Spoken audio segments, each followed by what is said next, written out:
میں ذاتی طور پر حکومت کے خلاف نہیں ہوں، بلکہ ان برے لوگوں کے خلاف ہوں جو حکومت کی راہ میں مشکلات پیدا کرتے ہیں۔ میں خصوصی طور پر آپ سے درخواست کرتا ہوں کہ ان لوگوں کی سماجی حیثیت کا تعین کیے بغیر ان کے خلاف صاف ستھری کارروائی کر کے انہیں قرار واقعی سزا دی جائے۔ ایسا ہی ہوگا پرنس کہ آپ اس سلسلے میں کوئی نشاندہی کریں گے؟ باہدہ نہیں، میں کسی سے ذاتی اناد نہیں رکھتا، میرا یہ مطالبہ صرف خلوص پر مبنی ہے۔ مجھے اعتماد ہے پرنس، اس کے علاوہ میری ایک مخلصانہ پیشکش ہے، براہ کرم اس سلسلے میں متعلقہ محکموں کو احکامات جاری کر دیے جائیں۔ جی فرمائیے۔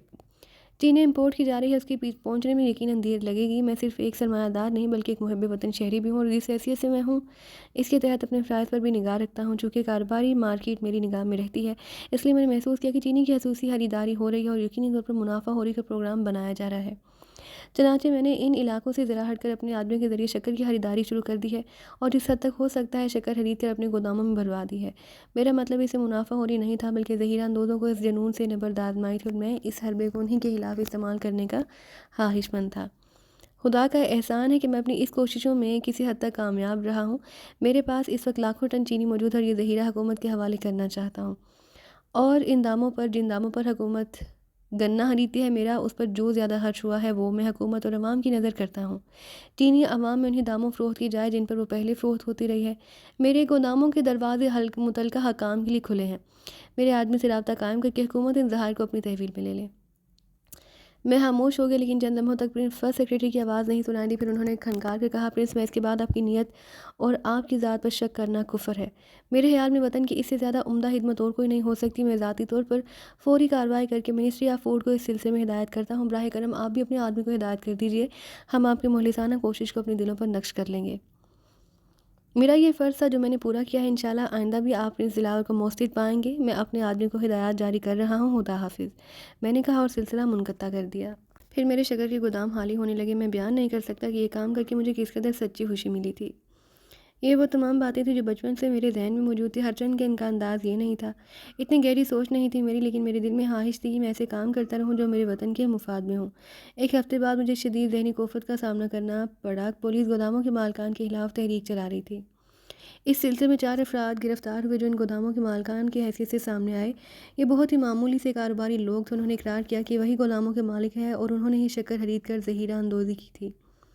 یہ بالکل اجنبی لوگ تھے، اور ان کا پس منظر کچھ بھی نہ تھا۔ ان پر مقدمہ قائم کر دیا گیا۔ اصلیت یہ نہ تھی، اصلیت سے تو میں واقف تھا کہ وہ گودام سیٹھ جبار کے تھے۔ اس جیسے شاطر کے لیے یہ کام ذرا بھی مشکل نہ تھا کہ وہ ان کے مالکان کو سامنے لے آئے۔ سیٹھ جبار انہیں تحفظ کی ضمانت دی ہوگی، اب ان پر ایک طویل عرصے تک مقدمہ چلتا رہے گا، اور سیٹھ جبار کی سازشیں جاری رہیں گی، اور پھر وہ انہیں کسی مناسب موقع پر بری کرا لے گا۔ بات دراصل حکومت کی کوتاہیوں کی نہیں تھی۔ انتظامیہ میں سبھی مخلص نہیں ہوتے، اور جو مخلص کارروائیاں کرتے ہیں ان کے نتیجے میں انہیں گو نہ گو پریشانیوں کا سامنا کرنا پڑتا ہے۔ حکومت بذات خود کہیں بھی غیر مخلص نہیں ہوتی، لیکن ہر فرد اپنے مسائل کا شکار ہوتا ہے۔ سچی کارکردگی کس قدر مشکل ہے، اس کا اندازہ اب مجھے ہو رہا تھا۔ سب کے سامنے سب الزامات انتظامیہ کے سر ڈال دینا بھی سراسر ناانصافی کی بات ہے۔ مجرمانہ ذہنوں کے مالک اپنے گرد ایک ایسا حصار قائم کر لیتے ہیں جس میں شگاف ڈالنا آسان نہیں ہوتا۔ سیٹھ جبار بھی ایسے ہی لوگوں میں سے تھا، اس تک پہنچنا آسان کام نہیں تھا۔ میرے ذہن میں بھی ایسی کوئی تجویز نہیں تھی جس کے تحت میں سیٹھ جبار کو ان گوداموں کا مالک قرار دیتا۔ بہرحال گوداموں کے مالکان گرفتار ہو گئے۔ انہوں نے ذخیرہ اندوزی کا اعتراف کر لیا اور سزا بھگتنے کے لیے تیار تھے، لیکن سیٹھ جبار اپنی جگہ آزاد تھا، اس پر کوئی معمولی حرف نہیں آیا۔ اب اس سلسلے میں بیچاری انتظامیہ کیا کرتی؟ بہرحال میں اسے ذہنی اور مالی نقصان پہنچانے میں تو کامیاب ہو گیا تھا، اور آنے والا وقت یقیناً مجھے اس کی تباہی کی خوشخبری دینے والا تھا۔ برائی ایک نہ ایک دن ضرور ختم ہو جاتی، اس کی جڑیں ہوا کتنی ہی گہرائی میں کیوں نہ ہو۔ اب مجھے صبر سے کام لینا تھا۔ جلد بازی کے اقدامات بعض اوقات بہت نقصان دہ ہوتے ہیں۔ چنانچہ میں اس چھوٹی سی ناکامی کو صبر سے پی گیا۔ اس سلسلے میں اعلیٰ حکام سے رابطہ مناسب نہیں تھا، لیکن ہماری کارروائیاں جاری رہیں۔ پھر ایک شام پروفیسر شیرازی کا فون ملا۔ عظمت کی شادی کی تاریخ طے کر لی گئی ہے، منصور آئندہ جمعہ 29 تاریخ ہوگی۔ خوب راشدہ کہاں پر ہے؟ یہی ہے، گلو سے لے آئی ہے، تم بہت مصروف ہو آج کل۔ ہاں مصروف تو ہوں پروفیسر، لیکن شادی میں ضرور شرکت کروں گا۔ اگر کسی وقت فرصت ہو تو آ جاؤ، تمہیں تفصیلات بتا دوں گا، بہتر ہے حاضر ہو جاؤں گا۔ کب آ رہے ہو؟ ممکن ہو سکا تو آج رات ہی، میں نے جواب دیا۔ پروفیسر نے کچھ دیر گفتگو کرنے کے بعد فون بند کر دیا۔ اسی رات میں پروفیسر کے یہاں پہنچ گیا۔ بڑا ہنگامہ برپا تھا وہاں۔ سرخاب گل اور راشدہ سر جوڑے بیٹھی تھی، جوڑے ٹانگے جا رہے تھے۔ خالص گھریلو ماحول پیدا ہو گیا تھا۔ یہ وہ لوگ تھے جنہوں نے انتہائی ماڈرن انداز میں زندگی گزاری تھی، لیکن اب بالکل عام لوگوں کی طرح بسر کر رہے تھے۔ یہ سب ایثار پسند تھے جنہوں نے اپنا سب کچھ اس عظیم مقصد پر قربان کر دیا تھا۔ در حقیقت مقصد ہی عظیم ہوتا ہے۔ مجھے دیکھ کر راشدہ کی گردن جھکی، اس کا چہرہ شرم سے سرخ ہو گیا۔ میں نے اس کے سر پر ہاتھ پھیرا۔ ٹھیک ہو راشدہ؟ جی، وہ آہستہ سے بولی۔ ہوش ہو؟ وہ خاموش رہی۔ گل اور سرخاب مسکرانے لگی۔ بھائی منصور، اب ضروری نہیں کہ تم ہر معاملے میں طاق ہو۔ اگر راشدہ سے اس کی خوشی یا ناخوشی کے بارے میں پوچھنا ہے تو تنہائی میں پوچھو۔ چلو بھائی سرخاب، ہم اپنا یہ سامان سمیٹ کر باہر چلتے ہیں۔ نہیں نہیں بھائی، اس کی کیا ضرورت ہے؟ بس میں تو مطمئن ہونا چاہتا تھا کہ راشدہ میرے اس اقدام سے خوش ہے یا نہیں، میں نے کہا۔ گل اور سرخاب شرارت بھری نظروں سے ہم دونوں کو دیکھ رہی تھی۔ انہیں راشدہ کی کہانی معلوم تھی، نہ جانے ان کے ذہن میں کیا خیال تھا۔ باہر تو اس کے بعد باقی سارا وقت دلچسپ گفتگو میں کٹا۔ پروفیسر شیرازی ایک مشرق بزرگ کی مانند سارے انتظامات کیے جا رہے تھے اور اس وقت بھی وہ بہت مصروف نظر آ رہے تھے۔ بھائی کیا کروں، اس سلسلے میں عظمت ہی کو ساتھ رکھا ہے اور کوئی ہے ہی نہیں میرے ساتھ اس سلسلے میں جو میری مدد کرے۔ آپ کو جس چیز کی ضرورت ہو فرما دیجیے، میں کچھ لوگوں کو یہاں متعین کر دوں گا۔ ارے رہنے دو، ساری زندگی گوشہ نشینی میں گزاری ہے، اب کیا ہم اتنا کام بھی نہیں کر سکتے؟ تم بس شادی میں شریک ہو جانا اور دیکھنا کہیں کوئی کمی تو نہیں رہ گئی۔ میں بدلی ہوئی شکل میں آؤں گا کیونکہ شادی میں کچھ اور لوگ بھی شریک ہوں گے۔ ہاں ہاں، اس میں کوئی حرج نہیں، مقصد تو تمہاری شرکت ہے۔ ویسے تمہارے معاملات بہت عمدہ چل رہے ہیں، میں اس سلسلے میں کوئی تبصرہ نہیں کروں گا سوائے اس کے کہ میں اپنے انتہا پر بہت خوش ہوں کہ میں نے تمہارے بارے میں صحیح فیصلہ کیا اور یہ سب کچھ تمہیں سونپ کر میں نے اپنے تمام فرائض کا بوجھ اپنے کندھوں سے اتار دیا۔ میں مطمئن ہوں کہ میں نے جو کچھ کیا وہ اتنا درست ہے کہ اس سے زیادہ درست اور کوئی قدم ہو ہی نہیں سکتا۔ شکریہ پروفیسر، آپ کا یہی اعتماد مجھے زندگی دیے ہوئے ہے، ورنہ میں کس قابل تھا؟ پھر میں وہاں سے چلا آیا۔ دوسرے دن کئی واقعات ہوئے۔ فیری نے مجھے ایک دعوت نامہ دیا۔ صنعت کاروں اور سرمایہ داروں کی ایک کانفرنس تھی۔ چیمبر آف کامرس کی طرف سے کچھ خاص معاملات پر غور کرنے کے لیے کانفرنس منعقد کی جا رہی تھی۔ دعوت نامے کے ساتھ چیمبر آف کامرس کے ڈائریکٹر کا ایک خط بھی تھا جس میں اس نے درخواست کی تھی کہ پرنس دلاور بطور خاص اس کانفرنس میں ضرور شریک ہوں۔ ہم ان کے ساتھ ہر معاملے میں بھرپور تعاون کی پیشکش کرنا چاہتے ہیں۔ میں نے اس دعوت نامے کو پڑھ کر کچھ دیر غور کیا، پھر فینی سے کہا، اس سلسلے میں ایک ایسے آدمی کا انتخاب کرنا ہے فینی جو میری نمائندے کی حیثیت سے اس کانفرنس میں شریک ہو سکے۔ اس سلسلے میں ہم اسے ایک خصوصی اختیار نامہ جاری کریں گے، بہتر ہے میں سائمہ روشن علی سے کہہ دیتی ہوں اور مسٹر عدنان سے بھی، یقینی طور پر وہ ایک مناسب آدمی کا بندوبست کر لیں گے۔ فینی نے جواب دیا، چلی گئی۔ اس کے بعد مجھے عدنان کے آنے کی اطلاع موصول ہوئی۔ میں نے اس سے کمرہ نشست میں ملاقات کی۔ اتفاق سے دو متضاد خبریں لایا ہوں جناب، ایک خوشخبری اور ایک افسوسناک خبر۔ اوہو خیریت، افسوسناک خبر کیا ہے؟ یوسف اپنی کوشش میں ناکام ہو گیا، یا تو اسے قتل کر دیا گیا ہے یا پھر وہ گرفتار ہو گیا ہے۔ اس کے بارے میں مجھے صحیح طور پر اطلاع نہیں مل سکی۔ ویسے مجھے حیرت ہے کہ تغلق خان نے آپ کو اس بارے میں اطلاع کیوں نہیں دی؟ ہاں، مجھے تغلق خان کی اطلاع میں نہیں ملی۔ یوسف وہی شخص ہے جسے تم نے سیٹھ جبار کی کوٹھی پر مامور کیا تھا؟ جی ہاں جناب۔ اس کی اس پر ذمہ داری تھی کہ وہ ایسے چھوٹے چھوٹے ڈکٹو فون سیٹھ جبار کی کمرے میں جگہ جگہ فٹ کر دے جن پر سیٹھ جبار کی کمرے میں ہونے والی گفتگو سنی جا سکے۔ غالباً وہ یہی کوشش کرتے ہوئے پکڑا گیا ہے۔ اس کی اطلاع کیسے ملی؟ چند الفاظ یوسف ہی نے کہے تھے۔ اس کے بعد میں نے تغلق خان سے رابطہ قائم کیا۔ اسے یہ معلوم نہیں تھا کہ یوسف ہمارا آدمی باہر، تو اس نے تصدیق کر دی ہے۔ یوسف نے کیا بتایا تھا؟ اس نے کہا تھا کہ سیٹھ جبار کے کمرے میں جہاں وہ خاص گفتگو کیا کرتا ہے چند ڈکٹو فون لگا دیے ہیں۔ ابھی ان کا کنیکشن نہیں کر سکا کیونکہ ابھی اسے چند ڈکٹا فون اور لگانے اور وہ ابھی یہ اطلاع دے رہا تھا کہ یکلخت خاموش ہو گیا۔ پھر چند لمحوں بعد وہ گھبرائی ہوئی آواز میں بولا، او چیف، شاید میرا راز کھل گیا، مجھے گھیر لیا گیا ہے، چند پستول بردار میری طرف بڑھ رہے ہیں، میں نہیں کہہ سکتا کہ آئندہ۔ اس کے بعد سلسلہ منقطع ہو گیا اور وہ چھوٹا سا ٹرانسمیٹر خاموش ہو گیا۔ اس وقت یوسف مجھ سے گفتگو کر رہا تھا۔ مجھے اس بات کا انتہائی صدمہ ہوا۔ ویسے میں آپ کو یہ یقین دلاتا ہوں کہ یوسف ان لوگوں میں سے ہے جن کے بدن سے اگر ایک ایک بوٹی بھی کاٹ لی جائے تو وہ غداری نہیں کر سکتے، لیکن اب میرے خیال میں اس کی زندگی ممکن بھی نہیں۔ افسوس ہے، بیچارہ یوسف ہماری وجہ سے مارا گیا۔ ویسے میرا خیال ہے کہ وہ قتل نہیں کریں گے اسے۔ میں نے تغلق خان کو ہدایت کر دی ہے کہ اگر اسے سیٹھ جبار کی کوٹھی سے ہٹنا بھی پڑے تو وہ اس کی پرواہ نہ کرے۔ اگر یوسف کی زندگی بچائی جا سکتی ہے تو ضرور بچائی جائے۔ یہ تم نے اچھا کیا۔ سیٹھ جبار سے بہرحال ہم نمٹ ہی رہے ہیں، اگر ہمارا ایک آدمی بچ جاتا ہے تو ہم یہ نقصان برداشت کرنے کو تیار ہیں۔ جی ہاں جناب، ممکن ہے تغلق خان اس سلسلے میں آپ سے رابطہ قائم کرے، آپ بھی اسے یہی ہدایت کر دیجیے گا۔ بے فکر رہو، یقیناً اسے مجھ سے رابطہ قائم کرنے کا موقع نہیں ملا ہوگا کیونکہ یوسف کی گرفتاری کے بعد سیٹھ جبار اپنے اطراف سے اور بھی زیادہ محتاط ہو گیا ہوگا۔ ممکن ہے اب وہ بھی کوٹھی میں موجود ہر شخص پر نگاہ رکھے ہوئے ہو اور تغلق خان اسی لیے ہم سے رابطہ قائم نہ کر سکا ہو، میں نے کہا۔ جی ہاں جناب، بہرحال مجھے اس سلسلے میں بے حد افسوس ہے۔ خوشخبری یہ ہے جناب کہ غازی خان نے ایک بہت بڑی لانچ پر ہاتھ مارا ہے جس میں کروڑوں روپے کی گٹھریاں اور ان کے سیل سمگل کر کے لائے جا رہے ہیں۔ لانچ کاٹ کر اس کا مال پرنس دلاور پر پہنچا دیا گیا ہے اور لانچ کو ڈبو کر سیٹھ جبار کے آدمی کو ہلاک کر دیے گئے ہیں۔ اس کے سوا کوئی چارہ نہیں تھا۔ شاندار، میں نے کہا۔ غازی خان نے شاندار کارنامہ سر انجام دیا۔ اس سلسلے میں کوئی اور ہدایت چیف؟ نہیں، باقی معاملات جو ان کے تو چلنے دو، لیکن یوسف کے مسئلے پر نگاہ رکھو۔ اگر وہ بچ گیا تو مجھے مسرت ہوگی۔ پھر عدنان مجھ سے اجازت لے کر اٹھ گیا۔ چند گھنٹوں کے بعد فیری نے مجھ سے رابطہ قائم کیا اور تمام تفصیلات بتا دی۔ جناب، سائمہ روشن علی نے اس سلسلے میں محفوظ نامی ایک شخص کا انتخاب کیا ہے۔ وہ شخص چارٹرڈ اکاؤنٹنٹ ہے اور MBA کی ڈگری رکھتا ہے۔ سائمہ روشن کا خیال ہے کہ وہ اس سلسلے میں بہترین نمائندگی کر سکے گا۔ پھر اس نے کاغذ میری طرف بڑھاتے ہوئے کہا، اس لیٹر پر دستخط کر دیجیے، یہ آپ کی طرف سے مسٹر محفوظ کے لیے نمائندگی کا اجازت نامہ ہے۔ اس کے تحت ہی وہ چیمبر آف کامرس میں آپ کی نمائندگی کر سکیں گے۔ اس شخص کا ضروری امور سمجھاتی ہے، جی ہاں، میں نے اسے بتا دیا کہ پرنس دلاور کی نمائندگی کی حیثیت سے آپ کو اسے کیا گفتگو کرنی ہے۔ اس کا ایک ایجنڈا تیار کر لیا گیا ہے، میں دراصل انہی کاموں میں مصروف تھی۔ فینی نے ایک اور کاغذ میری طرف بڑھا دیا۔ میں اسے لے کر پڑھنے لگا۔ بلا شبہ اس میں فینی کی کارکردگی نہایت تسلی بخش تھی۔ پرنس دلاور کے مفادات کے تحفظ کے لیے اسے جو سوال تیار کیے تھے وہ بہت اہمیت کے حامل تھے۔ اس نے بتایا، ان سوال و جواب کی تیاری میں مسٹر محفوظ نے میری بڑی مدد کی ہے۔ میں انہیں یہاں لانا مناسب نہیں سمجھا۔ بہرطور وہ آپ کی نمائندگی کے لیے بہترین آدمی ثابت ہوں گے۔ ٹھیک ہے فینی، تم نے جو کچھ کیا ہے میں اس سے مطمئن ہوں، میں نے کہا۔ شکریہ جناب، فینی اٹھتے ہی بولی۔ رات تک تہلوہا نے مجھ سے رابطہ قائم نہیں کیا اور میرے ذہن میں ہلکی کورید پیدا ہو گئی، کہیں تعلق خان بھی کسی حادثے کا شکار تو نہیں ہو گیا۔ لیکن میں نے اس خیال کو ذہن سے چٹک دیا۔ میرے ساتھی میرے مفاد کے لیے کوشاں تھے، جانتے تھے کہ میرے لیے انہیں ہر وقت زندگی اور موت کے درمیان معلق رہنا پڑے گا۔ اس کے باوجود وہ کام کر رہے تھے، خود میری اپنی زندگی بھی محفوظ نہیں تھی، تو میں دوسروں کی زندگی کی کیا ضمانت دے سکتا تھا۔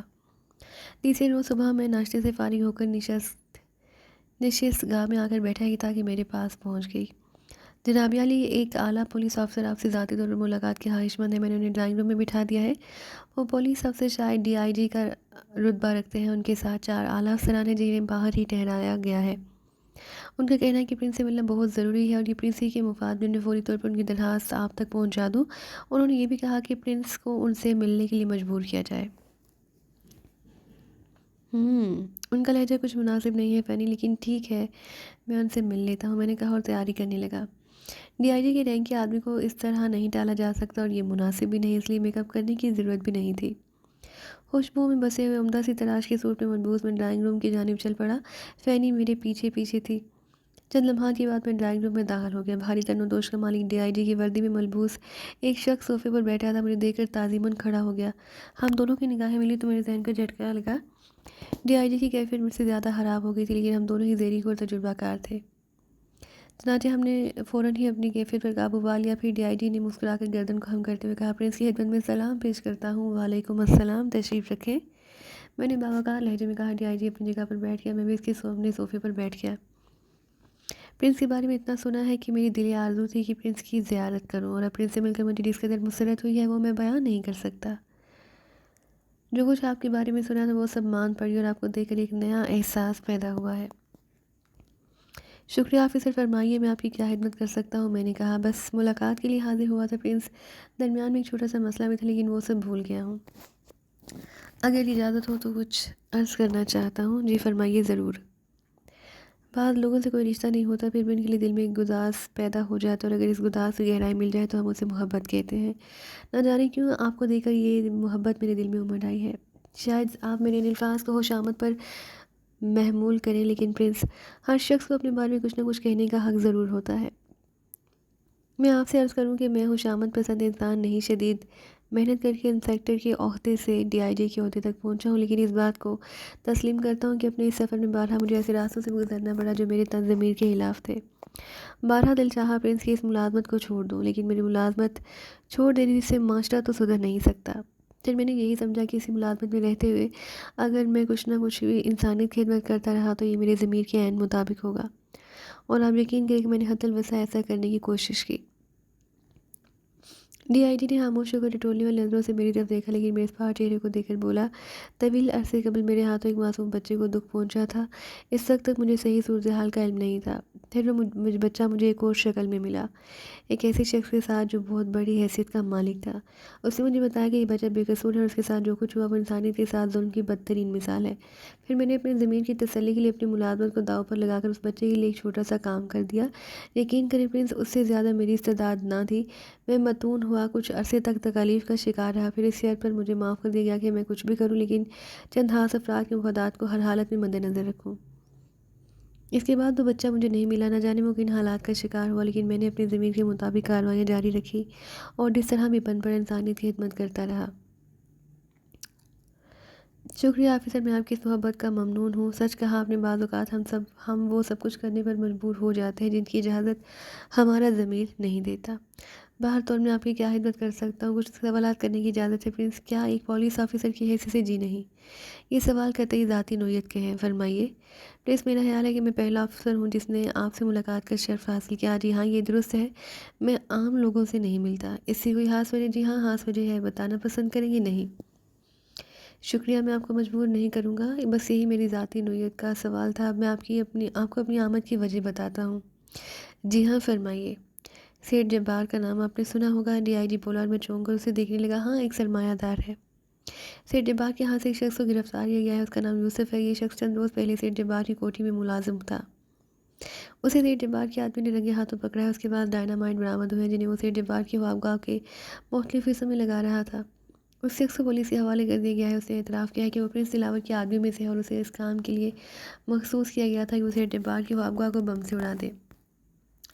سیٹھ جبار نے بتاتے وقت پولیس کو کوئی بیان نہیں دیا۔ پولیس نے اپنے طور پر اس شخص سے معلوم کیا کہ وہ کس کے ایما پر یہ کام کر رہا تھا، تو اس نے یہ بیان دیا۔ بہت خوب، ممکن ہے ایسا ہی ہوا ہو ڈی آئی جی صاحب، لیکن آپ مجھ سے کیا چاہتے ہیں؟ تفتیش تو ضروری تھی پرنس، کیا اس آدمی کو آپ کے سامنے لایا جائے؟ ضرورت نہیں ہے، اول تو ان ہنگاموں کا میں خود ڈیل نہیں کرتا، میرے آدمی موجود ہیں، آپ کو انہیں سے رابطہ قائم کرنا چاہیے تھا۔ اگر اس شخص نے پرنس دلاور کا نام لیا ہے تو ٹھیک ہے، آپ پرنس دلاور پر مقدمہ قائم کر دیں، کیس عدالت میں جائے گا اور جو کچھ بھی صورتحال ہوگی سامنے آ جائے گی۔ مگر پرنس، اخبارات کی زبان بھلا کون بند کر سکتا ہے؟ کیا اخبارات اس مقدمے کو نہیں اچھالیں گے؟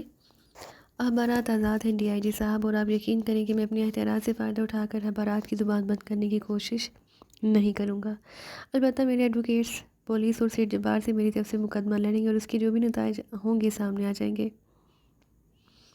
میں اس بات کا متوقع تھا پرنس کہ آپ کی طرف سے اس کی تردید ہو جاتی۔ نہیں، اس سلسلے میں کوئی بیان دینا پسند نہیں کروں گا۔ پولیس کو ایک شکایت موصول ہوئی ہے، یہ اس کا فرض ہے کہ وہ حقیقت کو تلاش کر اگر نہ کر پائے تو اس شخص کے خلاف کارروائی کرے جسے اس واقعے میں ملوث کیا گیا ہے۔ باقی رہا میرا معاملہ تو میں دیکھوں گا کہ اپنے دفاع میں کیا کر سکتا ہوں، مگر میں آپ سے تعاون کرنا چاہتا ہوں پرنس۔ شکریہ ڈی آئی جی صاحب، میں آپ کا مشکور ہوں۔ میں قانون کے خلاف کوئی کام نہیں کرنا چاہتا، اور پھر میں سیٹھ جبار جیسے معمولی آدمی کو اس قابل ہی نہیں سمجھتا کہ وہ میرے خلاف کوئی مؤثر کارروائی کر سکتا ہے۔ میں نے تلخ لہجے میں کہا، اس کے علاوہ میں آپ کی اور کیا خدمت کر سکتا ہوں؟ شکریہ پرنس، آپ نے مجھے جو چند لمحات کی قربت بخشی ہے یہی میری عزت افزائی ہے، مجھے اجازت دیجیے۔ شکریہ آپ کی تشریف آوری کا ایک عرض اور ہے پرنس، ڈی آئی جی نے کہا، فرمائیے۔ وہ شخص جسے سیٹھ جبار نے پولیس کے حوالے کیا ابھی تک اپنی زبان بند رکھے ہوئے ہے، اگر اس نے کچھ کہا تو صرف اتنا کہ یہ سب جھوٹ ہے۔ میں نے کوئی ایٹم بم نہیں رکھا، میں تو ایک غریب نوکر ہوں۔ نہ جانے کیوں صاحب لوگ مجھ سے ناراض ہو گئے ہیں، کیا مطلب؟ یہ ذاتی اطلاع ہے، 100% ذاتی۔ پولیس بھی انسانی ہوتی ہے، اور بات کسی ایک انسان کی نہیں، معاشرے کی ہوتی ہے جس میں نہ جانے کون کہاں کیوں مجبور ہوتا ہے۔ میں آپ کی گفتگو کی گہرائی کو سمجھ ہی نہیں پا رہا ہوں ڈی آئی جی صاحب، اگر اس شخص نے یہ بیان دیا ہے تو پھر آپ مجھ سے کیا معلوم کرنے آئے ہیں؟ اس نے تحریری بیان دیا ہے جو میں آپ کو پہلے بتا چکا ہوں، جس پر اس کی دستخط بھی ہے، اور جو میں نے اب عرض کیا ہے وہ میری ذاتی تفتیش کا نتیجہ ہے۔ کیا آپ حقیقت کو عریاں نہیں کر سکتے؟ نہیں، خدا حافظ۔ ڈی آئی جی نے اٹھتے ہوئے کہا، میرے دروازے کی طرف بڑھ گیا۔ میں دیر تک دروازے کو گھورتا رہا، میرے ذہن میں سنسنی سی ہو رہی تھی۔ یہ وہی شخص تھا جس کے پاس زمانے کی برائیوں سے نا آشنا ایک نوجوان پہنچا تھا اور ایک اسمگلر کی نشاندہی کی تھی، اور یہ تنزیہ انداز میں مسکرا دیا تھا۔ ہاں، یہ وہی انسپکٹر تھا جس نے مجھے 5 سال کے لیے جیل بھجوا دیا، اور پھر یہ ایس پی کے روپ میں مجھے اس وقت ملا جب میں فیروز دادا کے قتل میں ملوث تھا۔ نہ جانے کتنے بے گناہوں کو جیل بھجوانے کے بعد یہ اس عہدے تک پہنچا تھا۔ ڈی آئی جی نے مجھے پہچان لیا، لیکن وہ میری اس حیثیت سے خوش تھا۔ نہ جانے اس کے ذہن میں کتنے سوالات مچل رہے تھے، اور نہ جانے کیا کیا سوچ رہا تھا وہ، لیکن مجھ سے اس بارے میں سوالات نہیں کر سکتا تھا۔ ڈی آئی جی کے سامنے کی بات میں کافی دیر تک اسی طرح بیٹھا سوچتا رہا، پھر کسی خیال کے تحت نشست گاہ میں آ کر میں نے عدنان کو فون کیا۔ عدنان حاضر ہے پرنس، ابھی تھوڑی دیر پہلے ڈی آئی جی پولیس آئے تھے عدنان۔ پھر میں نے ڈی آئی جی سے گفتگو کے بارے میں تفصیلات بتائیں۔ عدنان خاموشی سے سنتا رہا۔ میں نے اسے ڈی آئی جی کی ذاتی تفتیش کے بارے میں نہیں بتایا۔ میرے خاموش ہونے پر وہ بڑے وثوق سے بولا، یہ ناممکن ہے پرنس۔ کیوں؟ آپ یقین کریں کہ یوسف مرتے ہوئے بھی یہ بیان نہیں دے سکتا۔ ویسے پرنس، یوسف کو آزاد کرا لیا گیا ہے۔ کیا؟ میں اچھل پڑا۔ ہاں پرنس، ہم اسے پولیس کی تحویل میں تو نہیں رہنے دے سکتے تھے، اسے پولیس کے شکنجے سے نکال لیا گیا ہے، وہ اب ہمارے ہاتھوں میں محفوظ ہے، آپ مطمئن رہیے۔ میں مزید کچھ نہ بول سکا، میری آواز بند ہو گئی۔ وہ سب کچھ ہو رہا تھا جو کل تک سیٹھ جبار کیا کرتا تھا، لیکن اب یہ پرنس دلاور کا دور تھا۔ سیٹھ جبار کا دور بند ہوتا جا رہا تھا۔ یوسف سے میں نے بذات خود ملاقات کی، اس کے جسم پر لاتعداد زخموں کے نشان تھے، یہ زخم اس نے میرے لیے کھائے تھے۔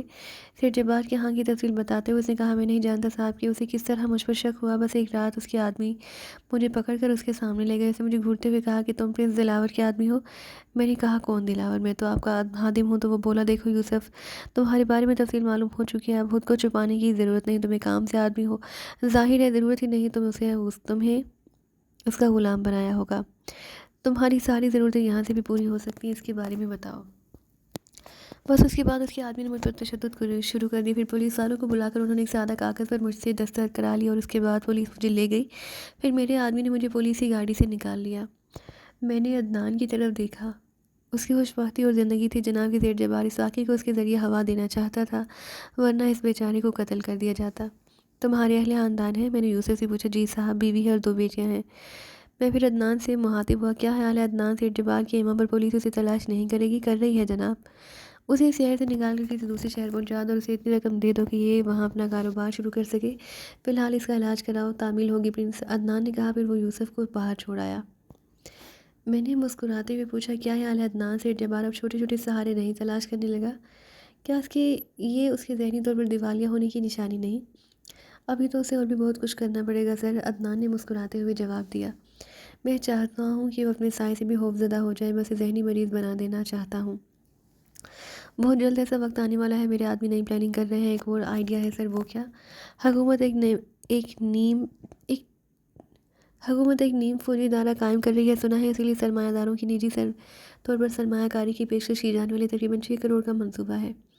سیٹھ جبار اس میں ایک بڑا شیئر لینے کی پیشکش کر چکا ہے۔ 6 کروڑ؟ میں نے پرخیال انداز میں کہا۔ جی، کچھ اندازہ ہے کہ سیٹھ جبار اس میں کتنا سرمایہ لگا رہا ہے؟ تقریباً 3 کروڑ کا، لیکن سر اگر ہم اس میں سب سے بڑے شیئر ہولڈر بن جائیں تو ہماری بہت بڑی ساکھ بن جائے گی۔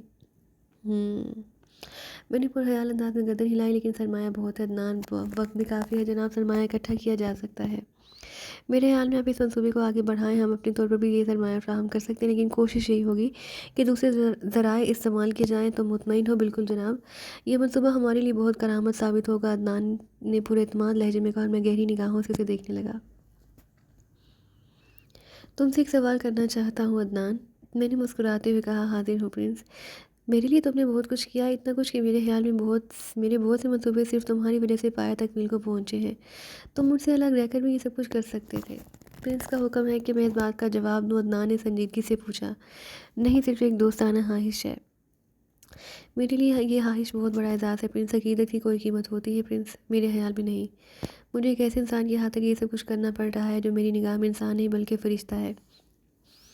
سیٹھ جبار بہت بڑا سرمایہ دار ہے، اس کے ہاتھ بہت لمبے ہیں، ہمارے حالات بہت اچھے تھے، میں نے کینیڈا میں تعلیم حاصل کی، یہاں میرے والدین رہتے تھے، میرے والد ایک بہت بڑے بزنس مین تھے، لیکن کسی مرحلے پر سیٹھ جبار سے ان کی ٹھن گئی، اس نے دولت کے بل پر انہیں تباہ کر دیا اور انہیں خودکشی کرنا پڑی۔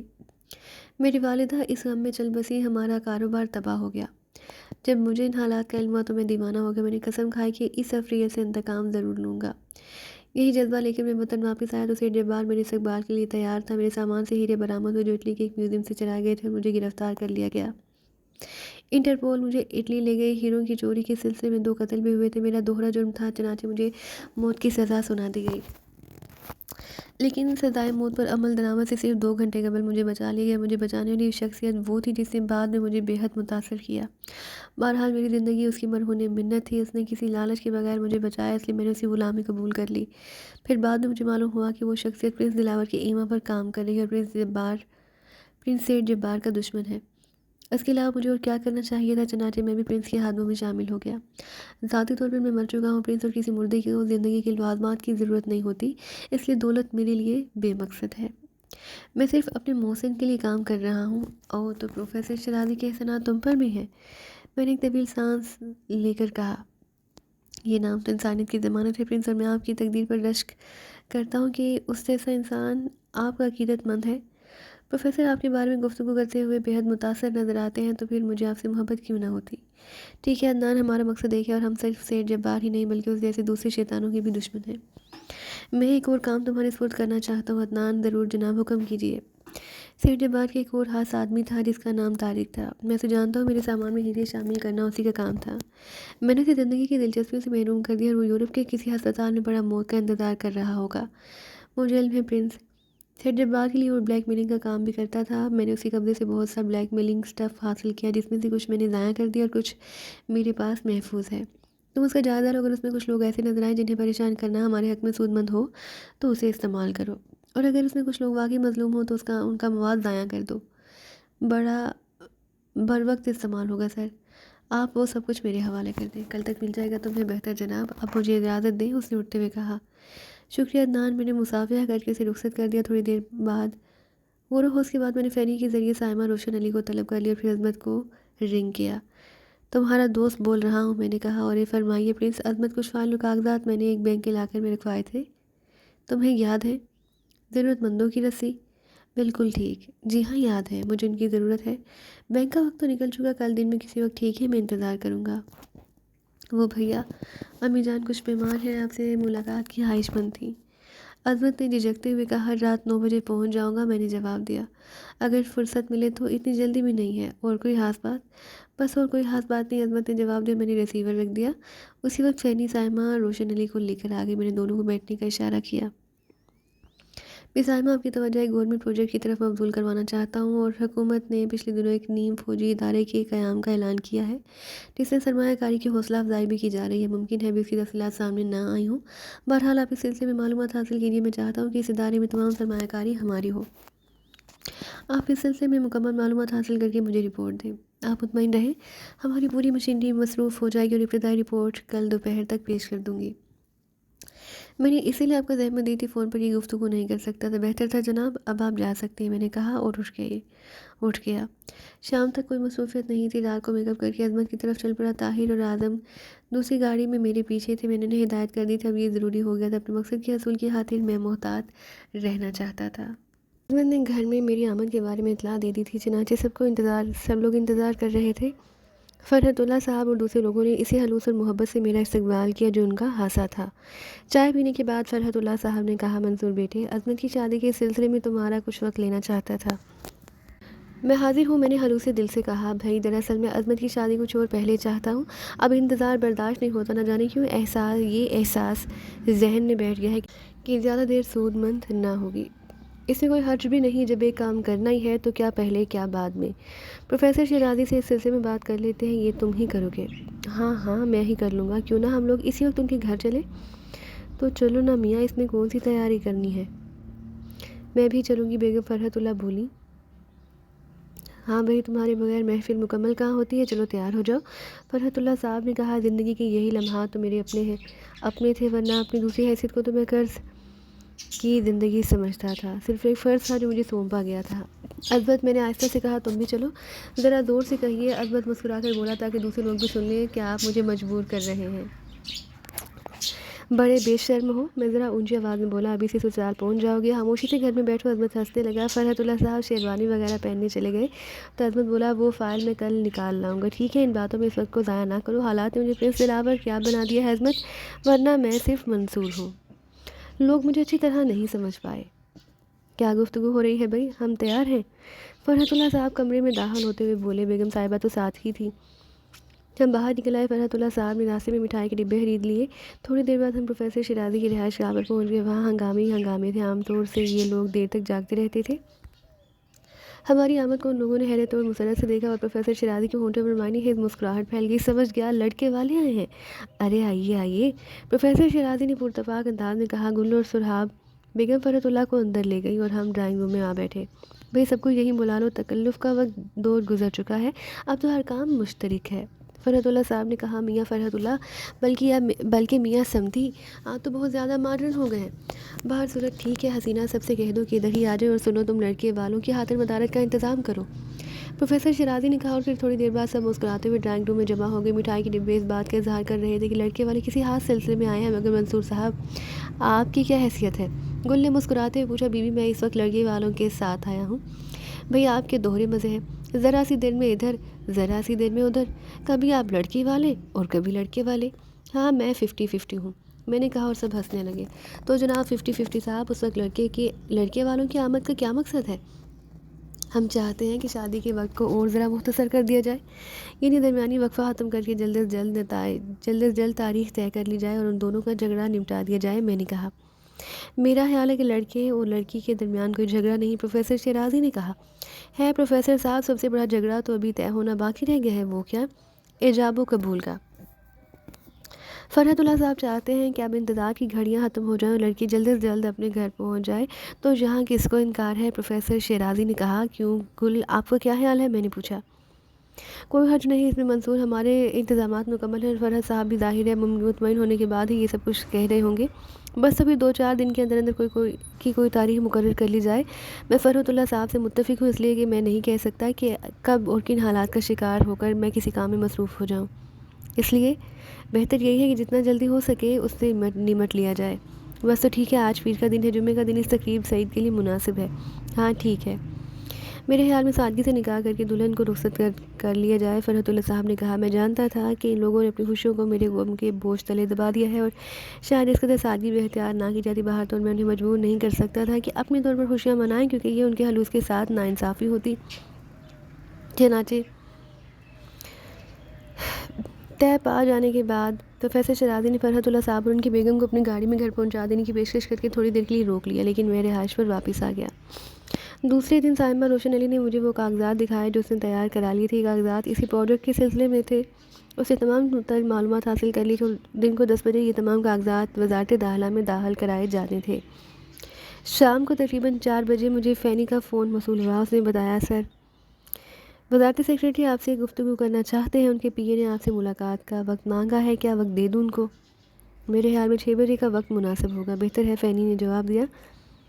پھر میں خود کو اس گفتگو کے لیے تیار کرنے لگا۔ پتہ نہیں ہوم سیکریٹری مجھ سے کیا گفتگو کرنا چاہتے تھے۔ خیال تھا کہ وہ اسی پیشکش کے بارے میں سوال کریں گے، اور میرا یہ خیال درست ہی نکلا۔ ٹھیک 6 بجے مجھے ہوم سیکریٹری کا فون موصول ہوا۔ بڑے خوش حلق اور نرم گفتار انسان تھے۔ ہیلو پرنس صاحب تو شہر والوں کے لیے ایک آئیڈیل بن گئے ہیں، ایک ایسی پراسرار شخص ہے جس کے بارے میں کہانیاں گھڑی جا سکتی ہیں۔ ایسی کوئی بات نہیں جناب، بس زندگی کی مصروفیات نے اتنا الجھا رکھا ہے کہ عام جگہوں پر نہیں پہنچ پاتا۔ نہیں بھائی، میں آپ کی اس بات سے متفق نہیں۔ بعض اوقات مصروفیات انسان کو سپر نیچرل بنا دیتی ہیں، جبکہ وہ بظاہر اپنے اندر ایسی کیفیت نہیں پاتا۔ لیکن میں آپ سے ایک درخواست کروں گا۔ حکم دیجیے جناب۔ لفظ درخواست استعمال کر کے آپ مجھے شرمندہ کر رہے ہیں۔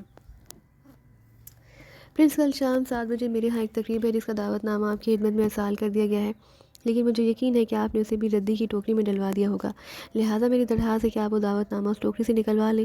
ہوم سیکریٹری نے شگفتہ لہجے میں کہا۔ کیا تقریب ہے محترم؟ میں نے پوچھا۔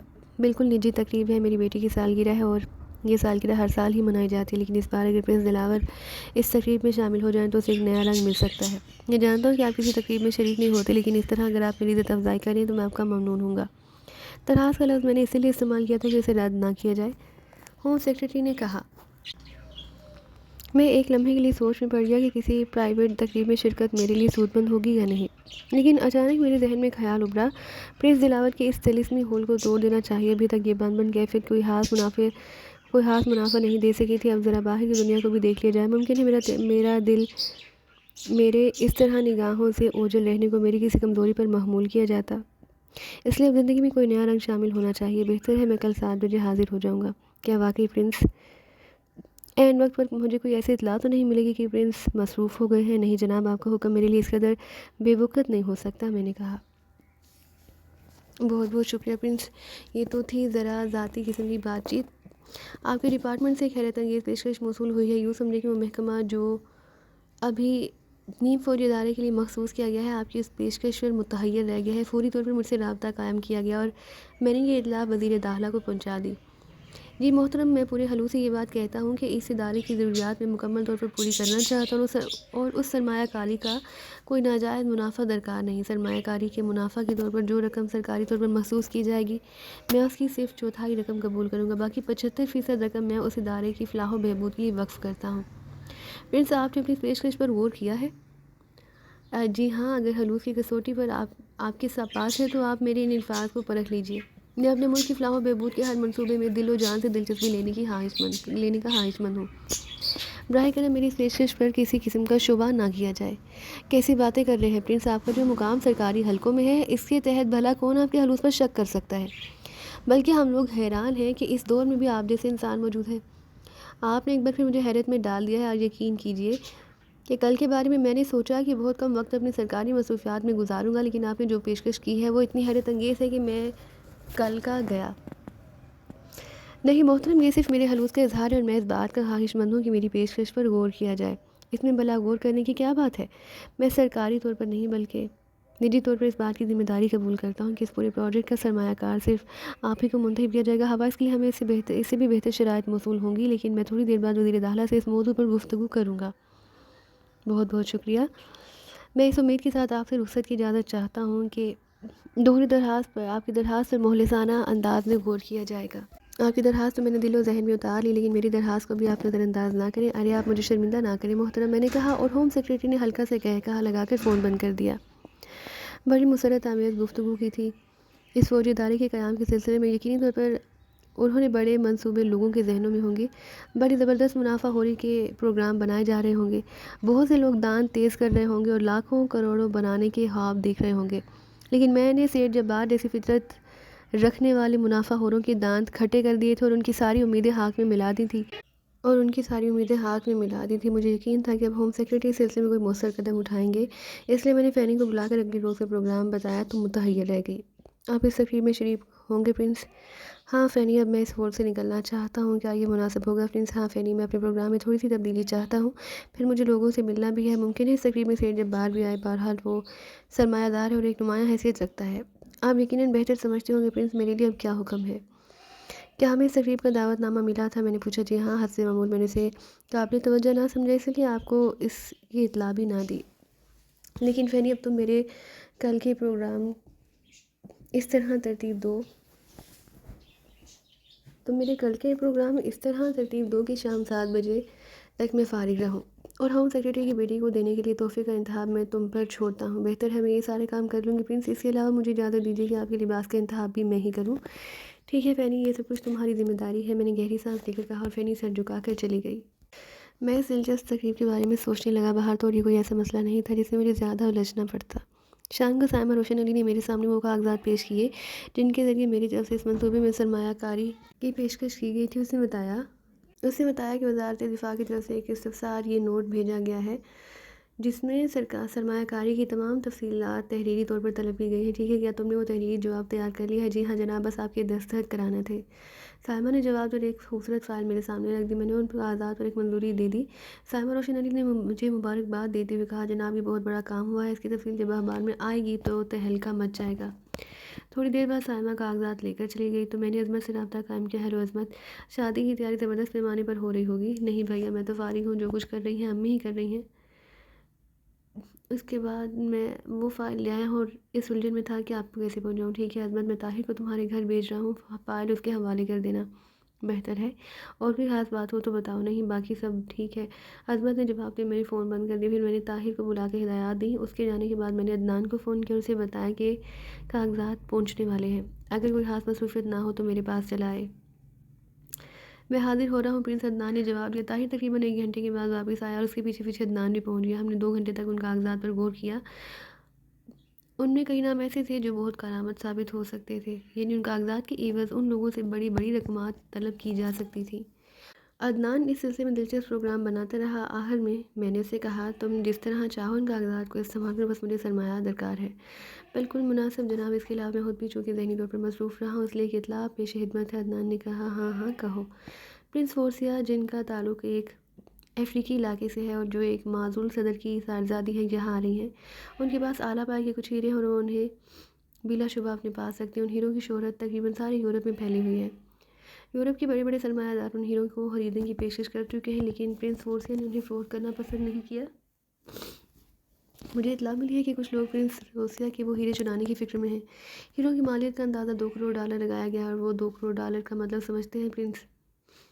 عدنان نے مانی خیز لہجے میں کہا، یہ تو مطلب ہے کہ جی ہاں پرنس، میرا یہی مطلب ہے، جب ہم سب کام کر رہے ہیں تو اس طرف کیوں نہ توجہ دی جائے؟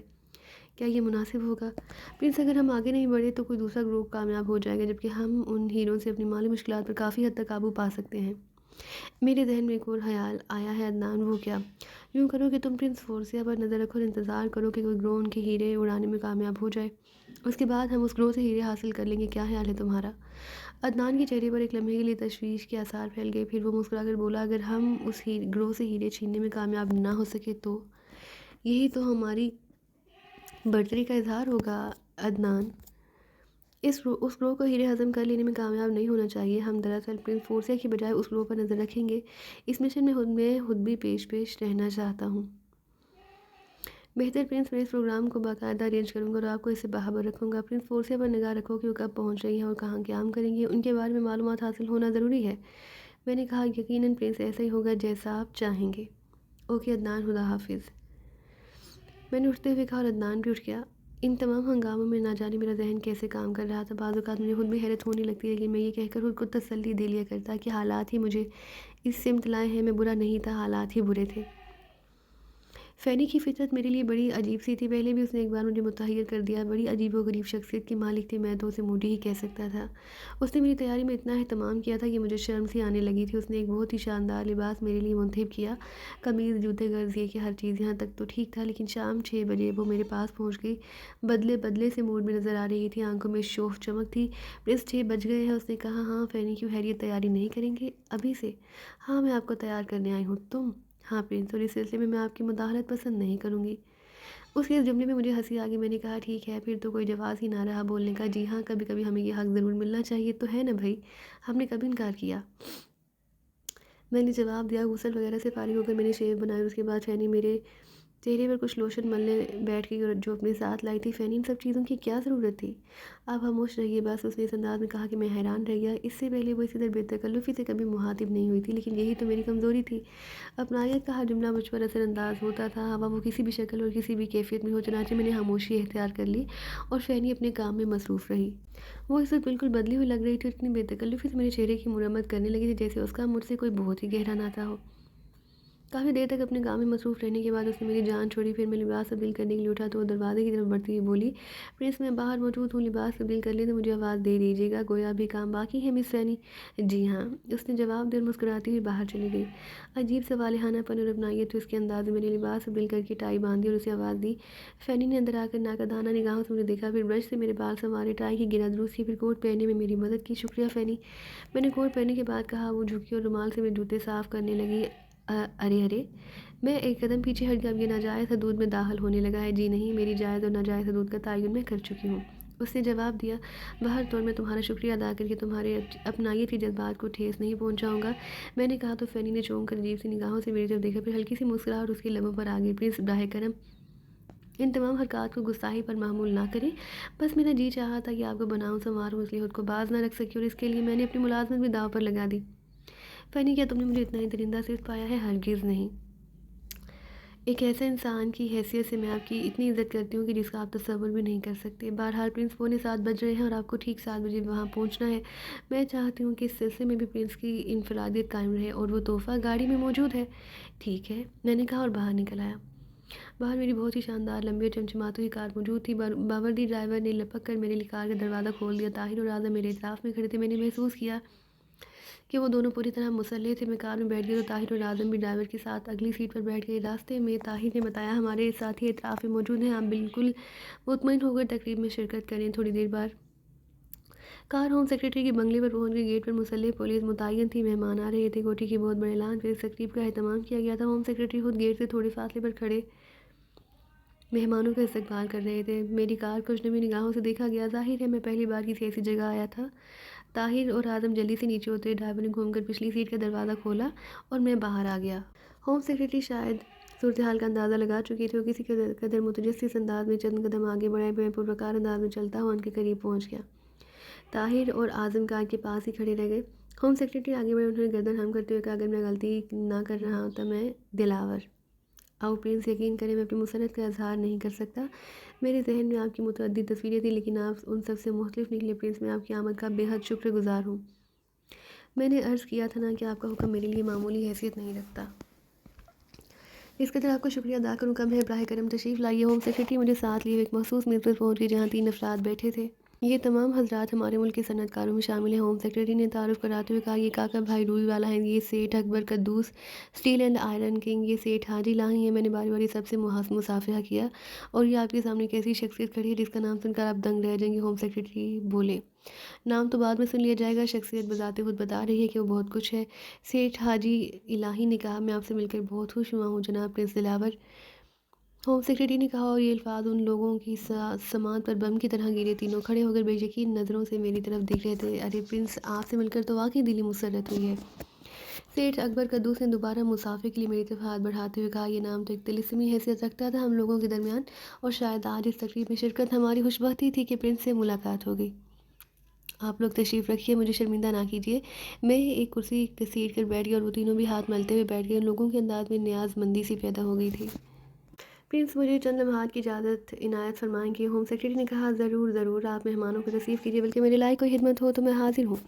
آپ کی آمد نے ہماری تقریب کی مسرت کو دوبالا کر دیا ہے۔ پرنس، براہ کرم تشریف رکھیے اور آپ حضرات ان کا خیال رکھیں۔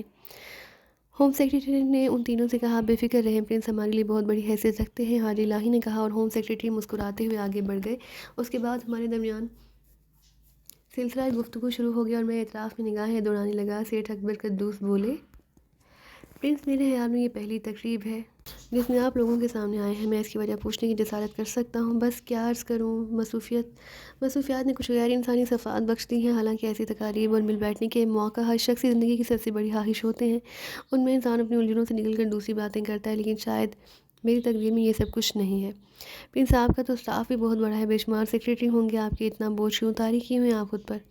میں اسے بوجھ نہیں سمجھتا، بس یوں سمجھے کہ کاروبار سے میری ذاتی دلچسپی مجھے اس قدر مصروف رکھتی ہے، اور شاید یہی وجہ ہے کہ آپ نے ہر نئی صنعت اپنے ہاتھ میں لے لی ہے۔ اگر ایسی بات ہے تو میں آپ سے معذرت خواہ ہوں۔ میں نے ہنستے ہوئے کہا، ارے نہیں پرنس، آپ تو ہم صنعت کاروں کی نہ کہ ہم آپ کا نام بڑے فخر سے لیتے ہیں۔ بہت بہت شکریہ، میری بدقسمتی ہے کہ میں اپنی فیلڈ کے لوگوں سے ناواقف ہوں۔ پھر وہ وہاں پر موجود بڑے بڑے صنعت کاروں اور اعلیٰ افسروں کے بارے میں بتانے لگے، اور میں ایک ایک کی شکل کو اپنے ذہن کے پردوں پر نقش کرتا جا رہا تھا۔ سیٹھ جبار مجھے اب تک کہیں نظر نہیں آیا تھا۔ تھوڑی دیر بعد ہوم سیکرٹری ایک اور شخصیت کے ساتھ ہمارے قریب آئے۔ درمیانی عمر کی یہ شخصیت اچھی خاصی باروب اور باوقار تھی۔ میرے علاوہ تینوں بھی کھڑے ہو گئے۔ اس شخصیت نے سب سے پہلے مجھ سے مصافحہ کیا۔ پرنس دلاور، بلا شبہ آپ ایک ایسی مقناطیسی شخصیت رکھتے ہیں، ہم سب آپ سے ملنے کے خواہش مند تھے۔ آپ لوگوں نے مجھے جو عزت بخشی ہے اس کا میں شکر گزار ہوں۔ ویسے جناب آپ سے تعارف نہیں ہو سکا، وزیر داخلہ۔ ہوم سیکرٹری نے مودبانہ انداز میں بتایا۔ میں نے دوبارہ بڑی گرمجوشی سے ان سے مصافحہ کیا، ان کی کرسی بھی وہیں لگا دی گئی اور وہ ہمارے درمیان بیٹھ گئے۔ آپ نے تو اس مختصر سے عرصے میں بڑی دھوم مچا دی ہے، پرنس، وزیر داخلہ نے کہا۔ بس کیا عرض کروں، جو دل چاہتا ہے کرتا رہتا ہوں۔ اگر اس میں کوئی بات آپ حضرات کو پسند آ گئی ہے تو یہ میری خوش قسمتی ہے۔ نہیں پرنس، سرکاری حلقوں میں آپ کا ایک الگ مقام ہے، اور ہم ہمیشہ اس بات کے خواہاں رہتے ہیں کہ آپ کے احسانات کا بوجھ کچھ کم کر سکے، لیکن آپ اس کا موقع ہی نہیں دیتے پرنس۔ میرے لیے آپ کی محبت ہی کافی ہے۔ آپ کے یہ الفاظ میرے دل و دماغ پر نقش ہو گئے ہیں۔ میں محسوس کرتا ہوں کہ میں نے جو کچھ کیا اس کا مجھے صلہ مل رہا ہے۔ رسمی گفتگو جاری تھی کہ میں نے سیٹھ جبار کو دیکھا، وہ اپنی کار سے اتر رہا تھا، اس کے ساتھ اینجل بھی تھے۔ اب لطف آئے گا، میں نے سوچا۔ دفاتر عقب سے ایک آواز ابری میں چونک پڑا، پرنس دلاور، میں بھی آپ کے مداحوں میں سے ایک ہوں۔ ممکن ہے آپ مجھے نہ پہچان سکیں، لیکن مداحوں کو پہچاننا ضروری نہیں ہوتا، اور نہ ہی مداحوں کو اس کی شکایت ہوتی ہے۔ ڈی آئی جی نے پرجوش انداز میں مجھ سے مصافحہ کیا۔ یہ وہی ڈی آئی جی تھے جو میری قیام گاہ پر مجھ سے ملاقات کر چکی تھے، اور شاید انہیں یقین تھا کہ میں پرنس دلاور نہیں منصور ہوں۔ وہ چند رسمی جملے کہہ کر آگے بڑھ گئے۔ میری نگاہیں پھر سیٹھ جبار کی طرف اٹھ گئیں۔ اینجل لڑکیوں میں چلی گئی۔ میں نے سیٹھ جبار کو ہوم سیکرٹری کے ساتھ اپنی طرف آتے دیکھا، اور میں سنبھل کر بیٹھ گیا اور حاجی الہی سے اس کے کاروبار کے بارے میں باتیں کرنے لگا۔ یہ ہیں آج کی اہم ترین شخصیت۔ مجھے اپنی قریبی ہوم سیکرٹری کی آواز سنائی دی، سیٹھ جبار، آپ انہیں پہچان سکیں تو میں نے ان کی طرف رخ پھیر لیا۔ سیٹھ جبار جہاں دیدہ اور مضبوط اعصاب کا مالک تھا، لیکن میرے چہرے پر نظر پڑتے وہ بہت بری طرح چونکا تھا، اور اس کے چہرے پر زلزلے کے سے آثار پیدا ہو گئے تھے۔ ہیلو، میں نے سادہ سے لہجے میں کہا، آپ سیٹھ جبار سے واقف ہیں؟ ہاں، شاید یہ بھی بزنس مین ہے، میں نے لاپرواہی سے کہا، بہت بڑے بزنس مین ہیں۔ اور سیٹھ جبار، شاید آپ میرے مہمان کو نہیں پہچان سکے؟ ہاں، میں نہیں پہچان سکا۔ سیٹھ جبار گھٹی گھٹی آواز میں بولا، پرنس دلاور۔ ہوم سیکرٹری نے اس کے سر پر دھماکہ کیا، سوری حضرات، وزیر دفاع تشریف لائے ہیں، میں ذرا انہیں رسیو کر لوں۔ ہوم سیکرٹری آگے بڑھ گئے۔ میں نے سیٹھ جبار کو کوئی اہمیت نہ دی۔ بڑی خوشی ہوئی آپ سے مل کر پرنس۔ سیٹھ جبار نے خود کو سنبھال کر میری طرف مسافر کے لیے ہاتھ بڑھایا۔ میں نے رسمی سے انداز میں اس کا ہاتھ تھام لیا، پھر وہ کرسی گھسیٹ کر میرے قریب ہی بیٹھ گیا۔ آپ نے تو کاروبار کی دنیا میں تہلکہ مچا رکھا ہے پرنس، شکریہ۔ میں آپ سے ملاقات کا متمنی تھا۔ میری مصروفیات اس کی اجازت نہیں دیتی۔ ہاں، آپ کی مصروفیات واقعی بے حد اہم ہیں، مجھ سے زیادہ اس کا اندازہ اور کسے ہوگا۔ آپ کیا کرتے ہیں جبار صاحب، آپ کو علم نہیں؟ میرے اسٹاف کی نااہلی ہے کہ وہ غیر ضروری لوگوں کا تذکرہ مجھ سے نہیں کرتے، حالانکہ مجھے ہر چھوٹے سے چھوٹے بزنس مین سے واقف ہونا چاہیے۔ کوئی حرج نہیں، اب آپ سے ملاقات ہو گئی ہے، بہت سے دریچے کھل گئے ہیں، اب ہم ایک دوسرے کو اچھی طرح جان لیں گے۔ حاجی لاہی صاحب، آپ بھاری مشینری کے کارخانے کے بارے میں گفتگو کر رہے تھے۔ آپ کو کیا الجھن درپیش ہے؟ میں نے سیٹھ جبار کو نظر انداز کر دیا۔ میری مالی حالت مجھے اس کی اجازت نہیں دیتی پرنس، حالانکہ میرے پاس بڑے کارآمد لوگ موجود ہیں۔ 3-4 پلانٹ بیکار پڑے ہیں میرے پاس، لاکھوں روپیہ لگے گا ان میں، حالانکہ زرعی آلات کی تیاری ملکی مفاد میں ہے۔ آپ حکومت سے قرض کیوں نہیں لیتے؟ میں پہلے ہی بہت مقروض ہوں، مجھے نئے قرضے نہیں مل سکتے، ابھی تو پچھلی قرضوں کی ادائیگی کر رہا ہوں۔ یہ تو بہتر نہیں، آپ اتنا پیسہ خرچ کر چکے ہیں، اسے کارآمد ہونا چاہیے۔ ہاں بس تقدیر ساتھ نہیں دے رہی پرنس، اتنا سرمایہ درکار ہوگا آپ کو صحیح پیمانے پر کام کرنے کے لیے کم از کم 2 کروڑ۔ آپ کسی وقت مجھ سے رابطہ قائم کر لیجیے، آپ کی یہ مشکل دور ہو جائے گی۔ ارے پرنس، اگر آپ اس میں دلچسپی لیں تو میری مشکل حل ہو جائے گی۔ کچھ عرصے قبل اس سلسلے میں سیٹھ جبار سے میری ملاقات ہوئی تھی، لیکن ہم متفق نہ ہو سکے۔ ارے کیوں سیٹھ صاحب؟ میری شرکت سے متفق نہ تھے، وہ بہت کم قیمت پر یہ پلانٹ خریدنا چاہتے تھے، میری اصل لاگت سے بھی کم قیمت پر۔ میں نے انکار کر دیا۔ خدا کی ارے نہیں حاجی صاحب، سیٹھ جبار بوڑھے ہو چکے ہیں، اتنی بھاری مشینری کا بوجھ کیسے اٹھائیں گے؟ آپ تیاری کریں، سرمایہ میں فراہم کروں گا۔ خدا کی قسم پرنس، حصے دار بن جائیے، پھر دیکھیے میں کیا کمال دکھاتا ہوں۔ حاجی لاہی نے پھولی ہوئی سانس کے ساتھ کہا، نہیں حاجی صاحب، میں گیدڑوں کی روش اختیار نہیں کرتا، شیر کی طرح شکار کر کے کھاتا ہوں، اور پھر ملک کو ایسے غاصبوں سے پاک ہونا چاہیے جو ہر چیز پر اپنی اجارہ داری کے قائل ہوں۔ آپ پلاننگ کر کے کام شروع کیجئے، میں آپ کو سرمایہ فراہم کروں گا، اور جب آپ کے حالات بہتر ہو جائیں تو اس کی ادائیگی کر دیں۔ مجھے نئی زندگی مل جائے گی پرنس، میری طرف سے زندگی کی مبارکباد قبول کرے۔ میں نے پرخلوص لہجے میں کہا، پرنس شکل و صورت کی طرح ایک حسین دل کے مالی ہیں حاجی لاہی، یہ تقریر تمہارے لیے بہت ہی ساد رہی۔ سیٹھ جبار بولا، اس کے لہجے میں طنز تھا۔ سوری دوستوں، میں معذرت چاہتا ہوں۔ سیٹھ جبار اٹھ کھڑا ہوا، میں نے اس کی طرف رخ بھی نہیں کیا۔ ہوم سیکریٹری ایک شخص سے میرا تعارف کرا رہے تھے، حاجی لاہی تو میرا بندہ بے دام ہو گیا تھا، میرے پیچھے پیچھے لگا پھر رہا تھا۔ میں بھی تقریب کے شرکاء میں گھل مل گیا تھا۔ تھوڑی دیر بعد میں نے سیٹھ جبار کو DIG کی طرف دیکھا، وہ میری طرف دیکھ کر کوئی بات کر رہا تھا۔ تھوڑی دیر بعد میں نے اپنا تحفہ ہوم سیکریٹری کی بیٹی کو پیش کیا۔ ہیروں کا نیکلیس تھا، یہ بہت قیمتی ہے پرنس، میں اس کا اہل نہیں۔ ہوم سیکریٹری بولے، اس کے عوض کسی معاملے میں آپ سے ناجائز اعانت چاہتا ہوں تو یہ تحفہ میرے منہ پر مار دیجیے گا، میں نے کہا۔ سیٹھ جبار بھی قریب ہی موجود تھا۔ ارے نہیں پرنس، آپ ایک باوقار شخصیت ہے۔ اسی وقت اینجل نے مجھے دیکھا، بیٹی کی کیفیت بھی باپ سے مختلف نہ ہوئی، وہ پاگلوں کی طرح مجھے گھورنے لگی، پھر میں نے اسے کھسکتے ہوئے دیکھا، وہ سیٹھ جبار کا بازوؤں سے پکڑ کر ایک طرف لے گئی۔ میں دل ہی دل میں مسکرانے لگا، اس تقریب میں شریک ہو کر مجھے مسرت ہوئی تھی۔ نوجوان ایک طرف سمٹ گئے تھے، بزرگوں نے الگ نشست جما لی، دوسری طرف موسیقی کا پروگرام شروع ہو گیا۔ میں وزیر دفاع اور دوسری اہم شخصیتوں کے ساتھ بیٹھا ہوا تھا۔ دفعتاً 3-4 لڑکے اور لڑکیاں میرے پاس پہنچ گئی۔ ایک نوجوان نے جھک کر شوخی سے پوچھا، معاف کیجیے گا پرنس، آپ کی عمر کیا ہے؟ میرے قریب بیٹھے ہوئے تمام لوگ چونک کر اس گستاخ کو دیکھنے لگے۔ اس کا حساب کرنے کی فرصت ہی نہیں ملی۔ دوست، حساب تو ہو گیا پرنس، نوجوان نے کہا، وہ کیسے؟ آپ نے مقدمانہ لہجہ اختیار کرنے کے باوجود مجھے برخوردار یا بیٹا نہیں کہا پرنس، میری درخواست ہے کہ آپ ہمارے ساتھ ہماری تفریحات میں شریک ہوں۔ نوجوان نے لجاجت سے بولا، ارے نہیں بیٹے، پرنس کو مجبور مت کرو۔ ایک شخص نے کہا، نہیں چچا جان، اسے کوئی سرکاری یا کاروباری محفل نہ بنائیے، ہمیں اجازت دیں۔ چلو بھائی، ہم تو سب کے ہیں، میں نے کہا اور اٹھ کر نوجوانوں کے ساتھ ہو لیا۔ دوسری طرف خاموشی چھائی ہوئی تھی، مجھے دیکھ کر انہوں نے خوشی کے نعرے لگائے۔ موسیقی جو ایک لمحے کے لیے رک گئی تھی پھر شروع ہو گئی۔ رقص کا پروگرام تھا، تصویریں بنائی جا رہی تھیں، بے شمار تصویریں میرے ساتھ بنائی گئی۔ میں آپ کے ساتھ ایک الگ تصویر بنواؤں گی پرنس، اینجل نے آگے بڑھ کر کہا۔ آپ کو یقیناً اس کے لیے ہدایات ملی ہوں گی، ضرور بنوائیے، میں نے کہا تو اینجل ایک لمحے کے لیے خاموش ہو گئی، پھر وہ میرے نزدیک آ کھڑی ہوئی۔ کسی نوجوان کے ساتھ یہ تمہاری پہلی تصویر ہوگی اینجل، ہوم سیکریٹری کی بیٹی نصرت نے کہا۔ اس میں ان کا کوئی قصور نہیں، میں نے کہا۔ اس دوران میری تصویر بن گئی، لیکن اینجل بدحواس نظر آئی تھی، اس کا چہرہ عجیب سی کیفیات کا آئینہ دار تھا، اور میں اس کی حالت سے لطف اندوز ہو رہا تھا۔ یہاں بھی طرح طرح کے سوالات کیے گئے، پرنس کیا آپ کسی ریاست کے مالک تھے؟ ہاں۔ کیا آپ نہیں ہیں؟ نہیں۔ کیا نام تھا اس کا؟ گھر۔ کیا مطلب؟ میرا گھر ہی میری ریاست تھی۔ کیا یہ جواب عجیب نہیں پرنس؟ ممکن ہے آپ کو محسوس ہوا ہو، لیکن میں نے سچ کہا، محبتیں نام تخلیق کرتی ہیں، میں صرف نام کا پرنس ہوں، باقی سب کچھ میرا کاروبار ہے جس نے اس نام کو استحکام دیا۔ لیکن آپ نے لفظ تھی استعمال کیا ہے پرنس، کیا آپ کا کوئی گھر نہیں؟ اب میرا مکان ہے، ریاست ہے، غاصبوں نے غصب کر لی ہے، میں نے جواب دیا۔ اس کے پس منظر میں کوئی کہانی ہے؟ ہاں، وہ کہانی میری اپنی کہانی ہے، ہمیں یہ کہانی معلوم نہیں ہو سکتی پرنس؟ نہیں، میں کہانی نہیں سناتا، میں نے مسکرا کر جواب دیا۔ اس وقت رقص کے لیے موسیقی شروع ہو گئی، ساتھیوں کا انتخاب کیا جانے لگا، مجھے بھی ان کا ساتھ دینا پڑا۔ کئی لڑکیوں کے ساتھ میں نے رقص کیا، پھر اینجل میری ہم رقص بنی، وہ میرے ساتھ فلور پر آ گئی۔ میں نے تو آپ کو سولی پر دیکھا تھا، وہ لہراتے ہوئے بولی، بڑی جلاد فطرت معلوم ہوتی ہیں آپ۔ میں نے مسکراتے ہوئے کہا، شکل منصور ہیں آپ۔ اب تک کتنے منصور سولی چڑھائے ہیں آپ نے؟ میں نہیں سمجھا تو میں بھی نہیں ہوں، ہم پہلے کبھی نہیں ملے، شاید آپ کو یاد ہو۔ ہاں، مجھے آپ کی شکل پہچانی ہوئی محسوس ہوتی ہے۔ ایک بات بتائیں گے آپ؟ ضرور پوچھیے۔ کیا بہت پہلے کبھی آپ ہماری کوٹھی پر آئے تھے؟ ماضی صرف دل میں رکھنے کی چیز ہوتی ہے، گویا آپ آئے تھے، آپ کے احساسات آپ جانیں۔ آپ اعتراف نہیں کریں گے، میں انکار بھی نہیں کر رہا۔ عجیب الجھے ہوئے جواب دے رہے ہیں آپ۔ میں یہ سب کچھ حلوس سے پوچھ رہی ہوں۔ آپ کی حلوس کی کسوٹی کیا ہے جو آپ منتخب کریں؟ صحیح جواب دیں گی؟ کوشش کروں گی۔ مجھے دیکھ کر آپ نے اپنے ڈیڈی سے کیا کہا؟ آپ برا تو نہیں مانیں گے؟ ہرگز نہیں۔